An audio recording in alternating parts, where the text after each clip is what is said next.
Hi అండి అందరికీ. ఈరోజు మనం చెప్పుకునే స్టోరీ పేరు 'ఆడపిల్ల ఈ సృష్టికి మూలం'. అర్ధరాత్రి 2 గంటలు. ఇంట్లో అందరూ గాఢంగా నిద్రపోతూ ఉన్నారు. కానీ వంటగదిలో మాత్రం ఒక చిన్న లైటు వెలుగుతూనే ఉంది. ఇంకా ఆ లైటు ఆర్పని లేదు. ఆ వెలుతురులో సావిత్రి ఒంటరిగా నిలబడి ఉంది. పొయ్యి మీద పిల్లల కోసం పెట్టాల్సిన పప్పు ఉడుకుతుంది. పక్కనే భర్తకు టిఫిన్ బాక్సు, అత్తమామలకు మందులు, పిల్లల స్కూలు బ్యాగులు అన్నీ సిద్ధం చేస్తూ ఉంది. ఉదయం 6 గంటలకే అలారం మోగేలోపు ఇవన్నీ పూర్తి చెయ్యాలి. ఆమె కళ్ళలో నిద్ర ఉంది. శరీరంలో అలసట ఉంది. కానీ ఆమె ముఖంలో మాత్రం అది ఏమీ కనిపించడం లేదు. ఎందుకంటే ఈ ఇంట్లో అందరూ నిద్రపోవడానికి కారణం ఆ ఇంటి కోడలే. ఆమె ఉదయం అందరూ లేచే సమయానికి అన్నీ రెడీ చేసి పెడుతుంది. అందరూ లేవడానికి కూడా కారణం ఆమె. ఆమె మరెవరో కాదు, సావిత్రి. సావిత్రి కథ అక్కడ మొదలవుతుంది. కాదు, ఒకప్పుడు ఆమె కూడా తన తల్లిదండ్రుల ఇంట్లో చిన్న పాపే. సంతోషంగా తల్లిదండ్రులు అన్నీ తెచ్చిపెడుతుంటే ఆడుతూ పాడుతూ ఆనందంగా ఇంట్లో ఉండేది సావిత్రి. తండ్రి కూలి పని చేసేవాడు. తల్లి ఇళ్లలో పనులు చేసేది. ఇక సావిత్రిని మాత్రం బాగా చదివించి ఉద్యోగం చేయించాలని తల్లిదండ్రులకు బాగా ఉండేది. తాను ఉద్యోగం చేస్తే, సావిత్రి బాగా చదివి ఉద్యోగం చేస్తే తల్లిదండ్రుల కష్టాలు తీరుతాయని వాళ్ళిద్దరూ కలలు కనేవారు. సావిత్రి కూడా అదే కలను నిజం చేయాలనుకుంది. బాగా చదవాలనుకుంది. చదువుకుంది. పరీక్షలు కూడా రాసింది. మంచి మార్కులు తెచ్చుకుంది తను చదివిన చదువుతో. చివరకు ఒక ప్రైవేటు కంపెనీలో సావిత్రికి ఉద్యోగం వచ్చింది. ఉద్యోగం వచ్చిన రోజు తండ్రి కళ్ళలో ఆనందం కనిపించింది. నా కూతురు ఇక ఎవరి మీద ఆధారపడదు అని సావిత్రి తండ్రి గర్వంగా చెప్పుకున్నాడు అందరితో. అలా సావిత్రి రోజు ఉద్యోగానికి వెళుతూ వచ్చేది.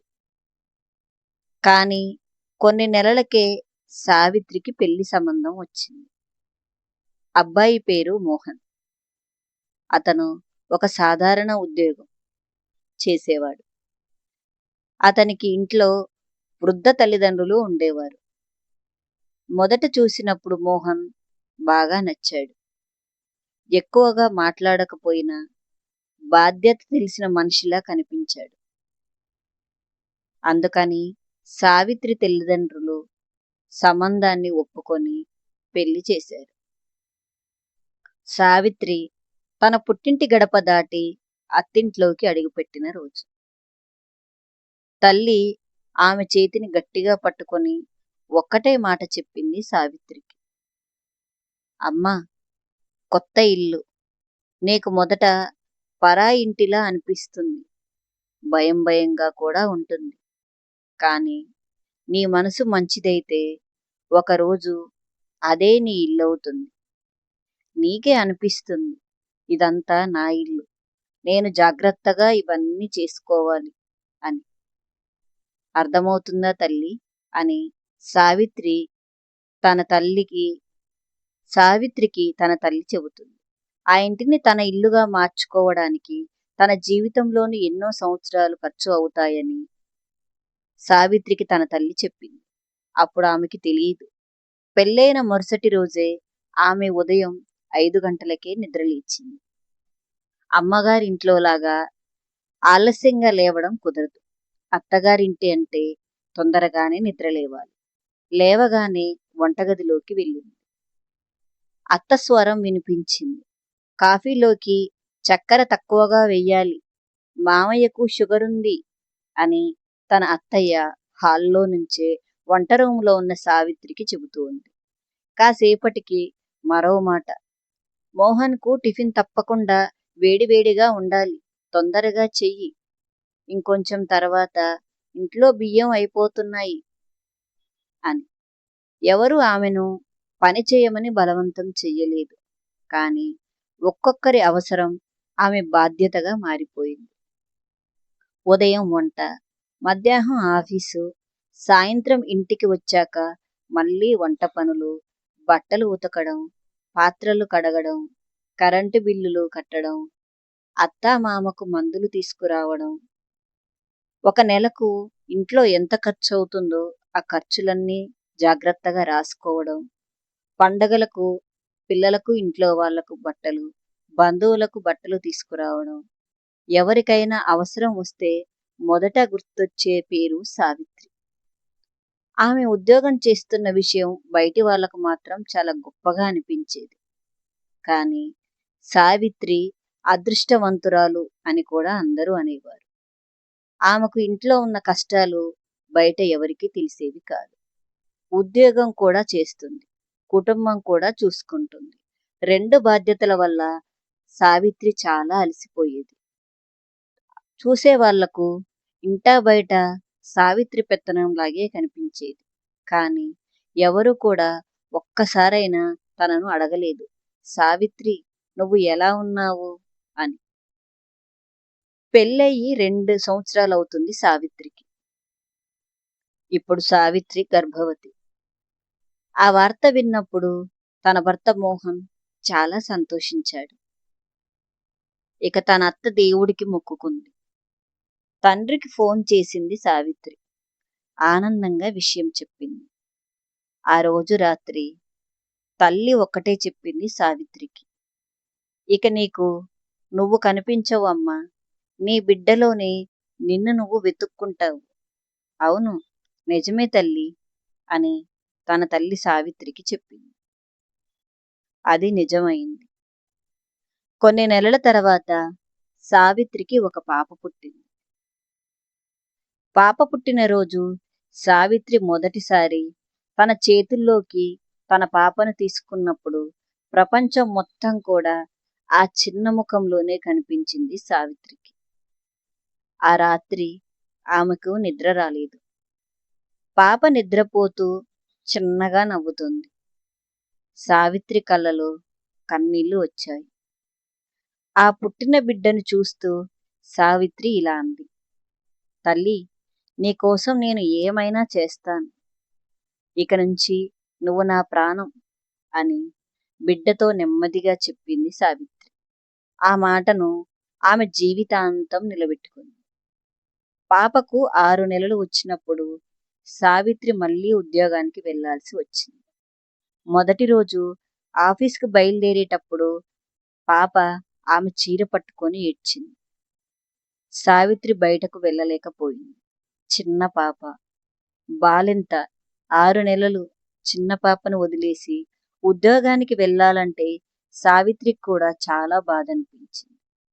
అప్పుడే సావిత్రి అత్త వచ్చి, ఉద్యోగం వదిలేస్తావా ఏంటి?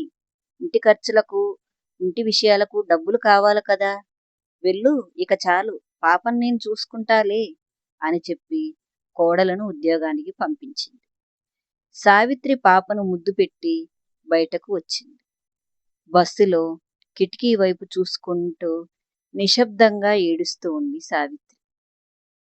ఆ రోజు ఆమెకు ఒక విషయం అర్థమైంది. ఆడదానికి చాలాసార్లు 2 ఓపికలు ఉండవు. ఒకదాన్ని ఎంచుకుంటే మరొక దాని కోసం గుండె బాధపడుతుంది అని తనలో తాను బాధపడుతూ బిడ్డను వదిలేయలేక తన మనసు ఆరాటపడుతుంది బిడ్డ కోసం. కొన్నాళ్లకు మోహన్ వ్యాపారంలో నష్టపోయాడు. ఇంటి మీద అప్పులు పెరిగిపోయాయి. ఆ సమయంలో సావిత్రి తన జీతాన్ని మొత్తం పూర్తిగా ఇంటికి ఇచ్చేసింది. తనకేమైనా కొనాలని ఉన్నా కూడా కొనలేక ఆగిపోయేది సావిత్రి. ఎన్నాళ్లుగానో అనుకున్న బంగారు గొలుసు ఒకటి కొనాలనుకుంది సావిత్రి. కానీ తన భర్తకు ఉద్యోగం లేకపోవడం వల్ల డబ్బుల ఇబ్బందితో ఆగిపోయింది. పిల్లలకు స్కూల్ ఫీజులు కట్టింది. తన భర్త మోహన్కు మాత్రం ఆమె ఎప్పుడు ఏదో ఒక రోజు అన్నీ సర్దుకుంటూ ఉంటుంది ఏదో అని ధైర్యం చెప్పింది.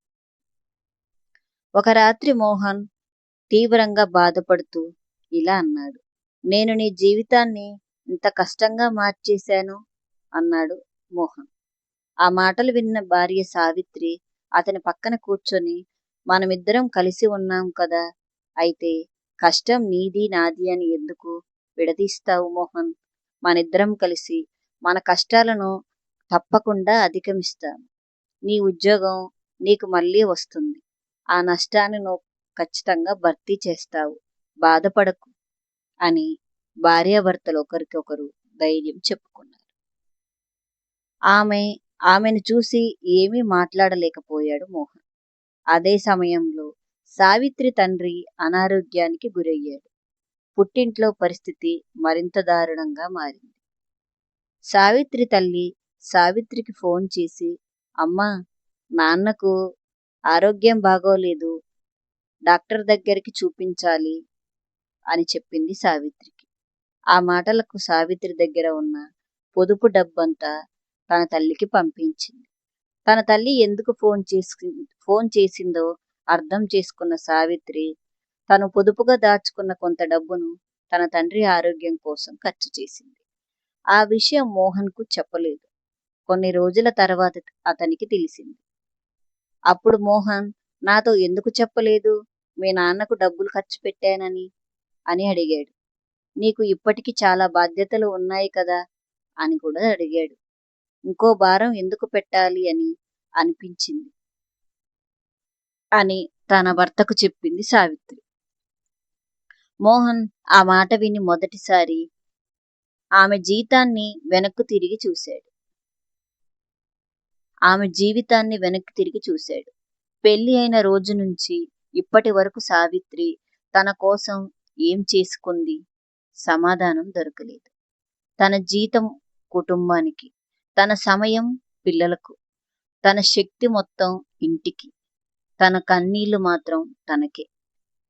కుటుంబం కోసం రాత్రి పగలు అనే తేడా లేకుండా ఉద్యోగం, ఇల్లు చూసుకోవడం, పాపను పెంచడం, అత్తామామల బాధ్యతలు, ఉద్యోగం పోయిన భర్త కోసం కష్టపడడం అన్నీ సావిత్రికే అయిపోయాయి. ఒకరోజు ఉదయం సావిత్రి వంట చేస్తూ ఒక్కసారిగా కింద పడిపోయింది. పిల్లలు భయపడ్డారు. అత్త పరిగెత్తుకుంటూ వచ్చింది. మోహన్ ఆమెను హాస్పిటల్కి తీసుకువెళ్ళాడు.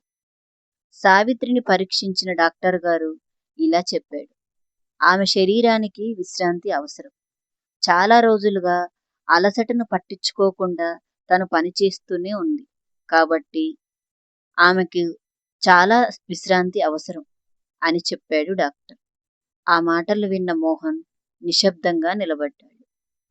ఆసుపత్రి మంచంపై సావిత్రి కళ్ళను మూసుకొని పడుకుంది. మొదటిసారి ఆ ఇంటి పనులన్నీ ఆగిపోయాయి. బాలింతగా ఉన్న, కడుపుతో ఉన్న అన్ని సమయాలలో కూడా సావిత్రి ఆ ఇంటి పనులన్నీ సక్రమంగా పూర్తి చేసేది. అప్పుడు ఎవరికి కూడా ఆమె విలువ సరిగ్గా అర్థమయ్యేది కాదు. ఇప్పుడు తన ఆరోగ్యం బాగాలేక బెడ్ మీద ఉండేసరికి పనులన్నీ ఆగిపోయాయి. ఉదయం టిఫిన్ ఎవరు చెయ్యాలి? పిల్లల్ని స్కూలుకు ఎవరు పంపించాలి? అత్తమామల మందులు ఎవరు పెట్టాలి? బట్టలు ఎవరు ఉతకాలి? భర్తకు భోజనం ఎవరు పెట్టాలి? ఒక్కరోజు ఆమె లేకపోవడంతో ఇల్లు మొత్తం గందరగోళం అయిపోయింది. అప్పుడు అందరికీ అర్థమైంది, సావిత్రి ఇన్ని సంవత్సరాలు వాళ్ళ కోసం ఎంత కష్టపడిందో అని. ఇన్ని సంవత్సరాలు వాళ్ళు ఒక వ్యక్తి మీద కాదు, ఒక ప్రపంచం మీద ఆధారపడి ఉన్నారు. ఆ ప్రపంచమే సావిత్రి. హాస్పిటల్లో సావిత్రి కళ్ళను తెరిచేసరికి పక్కనే ఆమె కూతురు కూర్చొని ఉంది. అమ్మా అని ఆ పాప పిలిచింది సావిత్రిని కన్నీళ్లతో. సావిత్రి చిన్నగా నవ్వి, ఏడవకు తల్లి, నాకేమీ కాలేదు, కొంచెం జ్వరం అంతే, తగ్గిపోతుంది చూడు అని తన కూతురికి భరోసా ఇచ్చింది సావిత్రి. కూతురు తన తల్లి చేతిని పట్టుకొని, నువ్వు ఎప్పుడు మమ్మల్ని చూసుకుంటావు అని అడిగింది. నిన్ను ఎవరు చూసుకుంటారమ్మా అని తన కూతురు అడిగింది. ఆ ప్రశ్నకు సావిత్రి దగ్గర సమాధానం లేదు. మమ్మల్ని చూసుకోవడానికి ఎవరూ లేరు, నిన్ను చూసుకోవడానికి ఎవరూ లేరు కదమ్మా అని తన కూతురు అడిగేసరికి కన్నీళ్లతో ఏ సమాధానం చెప్పలేకపోయింది సావిత్రి. ఇన్నేళ్లుగా తనను తాను అడగని ప్రశ్న అది. కొద్దిసేపు నిశ్శబ్దంగా ఉంది సావిత్రి. నువ్వు పెద్దయ్యాక నన్ను చూసుకుంటావులే అని తన తల్లి కూతురుకు చెప్పింది. ఆ మాటలు విన్న ఆ పాప నేను చూసుకుంటానమ్మా అని తల ఊపింది. అమ్మా, నేను పెద్దయ్యాక నీలాగే అన్నింటినీ ఒంటరిగా మోసే ఆడదాన్ని కాదు, నా పక్కన ఉన్న వాళ్ళను కూడా నా కష్టంలో భాగస్వాముల్ని చేస్తాను. నీలాగా ఒంటరిగా అన్ని బాధ్యతలు తీసుకొని ఆరోగ్యం పాడు చేసుకోనమ్మా నేను. అందరికీ ఒక్కొక్క పని చెప్పి వాళ్ళ బాధ్యతలను వాళ్ళకి తెలియజేస్తాను అని చెప్పింది తన కూతురు. ఆ మాటలకు సావిత్రి ఆశ్చర్యపోయింది. ఎందుకంటే నువ్వు మాకు ప్రేమ నేర్పించావు, కానీ నీ బాధను దాచుకోవడం నేర్పించలేదు అని చెప్పింది పాప. వెంటనే సావిత్రి కళ్ళలో కన్నీళ్లు తిరిగాయి. ఆ రోజు భర్త మోహన్ ఆమె దగ్గరికి వచ్చి కూర్చుని ఉన్నాడు. చాలాసేపు ఆమె ఏమీ మాట్లాడలేదు. చివరకు ఆమె చేతిని పట్టుకొని ఇలా అన్నాడు మోహన్. సావిత్రి, నిన్ను భార్యగా ప్రేమించాను, కానీ నీ కష్టాన్ని భార్య బాధ్యతగా భావించాను. నీ కష్టం, నువ్వు చేయాల్సిన పనులు ఆడపిల్ల తానే ఇంటి కోడలు తను చేస్తుందిలే అనుకున్నాను తప్ప నీ పనుల్లో ఎప్పుడు కూడా నేను సహాయంగా రాలేదు అని చెప్పాడు మోహన్. అది నా తప్పు అని ఒప్పుకున్నాడు. ఇక నుంచి ఈ ఇల్లు నీ ఒక్కరి బాధ్యత కాదు సావిత్రి అని చెప్పాడు. వెంటనే సావిత్రి తన భర్త వైపు చూసింది. ఎన్నేళ్లుగానో ఎదురు చూసిన ఆ ఒక్క మాట తన భర్త చెప్పేసరికి తనకిక బంగారం కూడా అవసరం లేదు అనిపించింది. పెద్ద ఇల్లు అవసరం లేదు, ప్రపంచం తనని గొప్పదని పొగడాల్సిన అవసరం కూడా లేదు. తన కష్టాన్ని తన వాళ్ళు అర్థం చేసుకోవడం, అది చాలు నాకు అని సంతోషపడింది సావిత్రి. కొన్ని నెలల తర్వాత సావిత్రి హాస్పిటల్ నుంచి ఇంటికి తిరిగి వచ్చింది. కానీ ఈసారి పరిస్థితి మారిపోయింది. ఉదయం మోహన్ వంటగదిలోకి వచ్చి పిల్లలకు టిఫిన్ పెట్టడం నేర్చుకున్నాడు. తన కొడుకుకు తనే బట్టలు సర్దడం నేర్పించాడు. కూతురు సావిత్రికి వంట పనుల్లో సహాయం చేసేది. ఇక అత్తామామలు వాళ్ళ మందులు వాళ్ళే సరిచూసి వేసుకునేవారు. ఇంట్లో ఉండే వాళ్ళ అందరి పరిస్థితి మారిపోయింది. ఇల్లు కూడా మారిపోయింది. పని కాదు, ఆ పనిని చూసే మనస్తత్వం మారిపోయింది. ఒక సాయంత్రం సావిత్రి ఇంటి ముందు కూర్చొని ఆకాశం వైపు చూస్తూ ఉంది. తాను చాలా సంవత్సరాల తర్వాత ఆమెకు తన కోసం కొంత సమయం దొరికింది అని తన మనసుకు అనిపించింది. తను పెళ్ళయి అత్తగారింటికి వచ్చినప్పటి నుంచి వంట, ఇల్లు చూసుకోవడం, ఇంటి బాధ్యతలు, అత్తామామలు, ఆ తర్వాత పిల్లల బాధ్యతలు, వాళ్ళ స్కూల్ ఫీజులు, ఉద్యోగం అన్నీ చూసుకొని అలసిపోయింది సావిత్రి. ఒక ఇంటి కోడలుగా తన బాధ్యత చేయడం వల్ల ఇక తనకి మనశ్శాంతి కావాలని కోరుకుంది సావిత్రి. సావిత్రి అలా కూర్చున్నప్పుడు పక్కనే కూతురు వచ్చి కూర్చుంది. అమ్మా, నువ్వు చిన్నప్పుడు ఏం కావాలనుకున్నావు అని అడిగింది సావిత్రి కూతురు. ఆ మాటలకు సావిత్రి చాలా కాలం తర్వాత తన చిన్ననాటి కలను గుర్తు చేసుకుంది. సావిత్రి తన చిన్నప్పుడు నాకు టీచర్ అవ్వాలని ఉండేది అని చెప్పింది. కూతురు నవ్వింది. అయితే ఇప్పటికీ అవ్వచ్చు కదమ్మా నువ్వు అని సావిత్రి కూతురు సావిత్రిని అడిగింది. ఆ మాటలకు సావిత్రి ఆశ్చర్యంగా చూసింది. ఈ వయసులో తన కల గురించి ఎవరో అడగడం ఇదే మొదటిసారి. కొంతకాలానికి సావిత్రి పిల్లలకు సాయంత్రం పూట పాఠాలు చెప్పడం మొదలుపెట్టింది. ఆ చిన్న ప్రయత్నం తర్వాత ఆమె జీవితంలో కొత్త అధ్యాయం మొదలైంది. తన కుటుంబాన్ని నిలబెట్టిన అదే ఆడది ఇప్పుడు తనను తాను కూడా నిలబెట్టుకుంటూ ఉంది. సంవత్సరాలు గడిచాయి. పిల్లలు పెద్దవారయ్యారు. కూతురి పెళ్లి రోజు సావిత్రి ఆమెను గడప దగ్గరకు తీసుకెళ్ళింది. తల్లి చేతిని పట్టుకున్న కూతురు కన్నీళ్లతో ఇలా అడిగింది, అమ్మా, నేను కూడా నీలా బలంగా ఉండగలనా అని సావిత్రిని అడిగింది తన కూతురు. ఆ మాటలకు సావిత్రి నవ్వుతూ ఇలా చెప్పింది, నాలాగా కాదు తల్లి, నాకంటే బలంగా ఉండు. అందరినీ ప్రేమించు, బాధ్యత తీసుకో. కాని నీ కళ్ళను కూడా, నీ కన్నీళ్లకు కూడా ఒక విలువ ఇవ్వు. నీ కలలు కనే కళ్ళను నువ్వు జాగ్రత్తగా చూసుకో. నీ కుటుంబాన్ని కాపాడు. అదే సమయంలో నిన్ను నువ్వు కూడా కాపాడుకో. నీ ఆరోగ్యం చూసుకో. నీ విలువ నువ్వు కాపాడుకో. అదే నీకు శ్రీరామ రక్ష అని చెప్పింది సావిత్రి. ఆ మాటలకు కూతురు తల్లిని కౌగిలించుకుంది. ఆ క్షణంలో సావిత్రికి తన జీవితం మొత్తం తన కళ్ళ ముందే కనిపించింది. తల్లి ఇంట్లో చిన్న పాపగా ఉన్న రోజులు, పెళ్లి రోజు, అత్తింట్లో మొదటి ఉదయం, ఉద్యోగానికి పరుగులు తీసిన రోజులు, పాప కోసం కార్చిన కన్నీళ్లు, సావిత్రి తన తండ్రి కోసం పంపిన డబ్బులు, భర్తకు ఇచ్చిన ధైర్యం, ఆస్పత్రి మంచం, నిన్ను ఎవరు చూసుకుంటారు అమ్మా అని హాస్పిటల్లో సావిత్రి కూతురు అడిగిన ఒక మాట, అన్నీ కూడా ఒక్కసారిగా తన కళ్ళ ముందుకు గుర్తొచ్చాయి. అవన్నీ గుర్తు తెచ్చుకొని సావిత్రి కళ్ళ నిండా నీళ్లు, బాధపడుతూ అలా కూర్చుండిపోయింది సావిత్రి. కాని ఈసారి ఆ కన్నీళ్లు బలహీనతతో వచ్చినవి కావు. తన జీవితాన్ని తానే గెలిచిన ఒక ఆడదాని కన్నీళ్లు అవి. ఆడపిల్లలు అనుకుంటే ఏదైనా సాధించగలరు. ఒక తల్లిదండ్రులకు కూతురుగా, ఒక మగవాడికి భార్యగా, అత్తామామలకు కోడలిగా, ఆడపడుచుకు వదినగా, తర్వాత పుట్టిన పిల్లలకు తల్లిగా అన్ని బాధ్యతలు దృఢంగా, బలంగా, ధైర్యంగా ఎదుర్కొని శక్తిగల ఒకే ఒక్క శక్తి ఆడపిల్ల. ఆడపిల్ల అనుకుంటే సాధించలేనిది ఈ ప్రపంచంలో ఏదీ లేదు. మన ఇళ్లలో కనిపించే ఎన్నో తల్లుల రూపం ఉదయం అందరికంటే ముందుగా లేచి, ఆ తర్వాత రాత్రి అందరూ నిద్రపోయిన తర్వాతే పడుకునేదే ఆడది. తనకు నచ్చిన దాన్ని వదిలేసి పిల్లలకు నచ్చినవి తీసుకోనేదే తల్లి. భర్త ఓడిపోయినప్పుడు అతని పక్కనే నిలబడే భార్య. పుట్టింటి బాధను గుండెల్లో పెట్టుకొని అత్తింటి బాధ్యతను మోసే కూతురు. తన జీవితాన్ని ఇంటి భవిష్యత్తుగా మార్చే ఉద్యోగిని.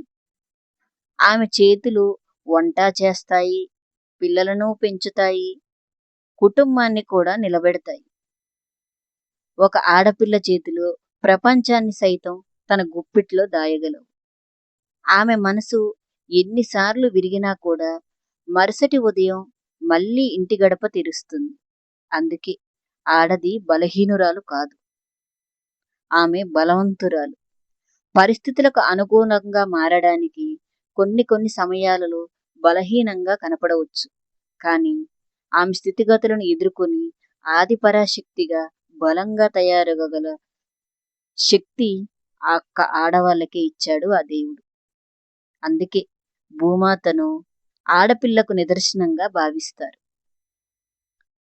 ఆమె నిశ్శబ్దం వెనుక ఒక తుఫాను ఉంటుంది. ఆమె నవ్వు వెనుక ఎన్నో త్యాగాలు ఉంటాయి. ఆమె అడుగుల వెనుక ఒక కుటుంబం నడుస్తూ ఉంది.